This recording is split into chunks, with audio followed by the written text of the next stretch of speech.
Baby potatoes cook చేయరా మీరు? Baby పొటాటోస్‌తో ఎంత మంచి రెసిపీ చేసుకోవచ్చని తెలిస్తే మీరసలు ఈసారి బేబీ పొటాటోస్ కనిపిస్తే తీసుకోకుండా ఉండరు. ఒకసారి బేబీ పొటాటోస్‌ని తీసుకోండి. ఈ రెసిపీని ట్రై చేయండి. ఖచ్చితంగా మీ ఇంట్లో వాళ్ళు మిమ్మల్ని పొగడకపోతే నన్నడగండి. ఫస్ట్ అయితే ప్యాన్‌లో ఆయిల్ వేసుకొని జీలకర్ర చిటపటలాడిన తర్వాత కరివేపాకు వేసుకోండి. కరివేపాకు కూడా క్రిస్పీగా అయిపోవాలి. అలా ఫ్రై అయిన తర్వాత బేబీ పొటాటోస్ని కుక్కర్లో 3 విజిల్స్కి ఉడికించేసుకొని పీల్ చేసేసుకొని ఆ పొటాటోస్ని ఈ ఆయిల్లో వేసేసుకోండి.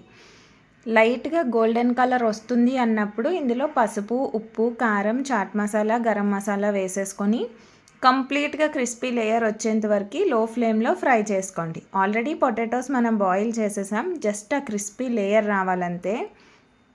దీంట్లోకి మటుకి ఎక్కువగా కసూరి మేతి అంటే ఒక గుప్పెడు కసూరి మేతి పడుతుంది.